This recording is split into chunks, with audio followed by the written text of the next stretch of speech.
Og den er. Teksten hedder Mandens og kvindens pligter, og den er skrevet af forfatteren Ibrahim al-Qaisi, som kommer fra Jordan. Han har en bred religiøs uddannelse. På trods af det kan man godt sige, at teksten den er imik på grund af hans jordanske rødder. Teksten er baseret på Koranen og Hadith, og en håndbog, der fortæller, hvordan en muslimsk mand og kvinde skal opføre sig.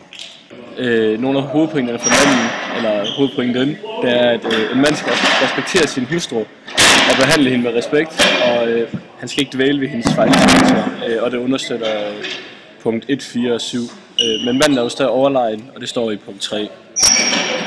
Pointerne for kvinden, det er, at hun skal være den ideelle hustru og opfylde de 3 dyder. Det kan man læse i punkt 1, 2, 4, 5 og 6. Yes.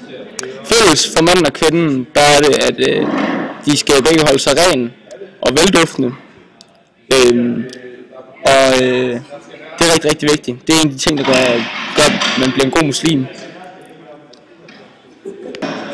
En vigtig rolle i en muslimsk familie, det er at opholde ro, og det er både mandens og kvindens ansvar, der forbliver ro.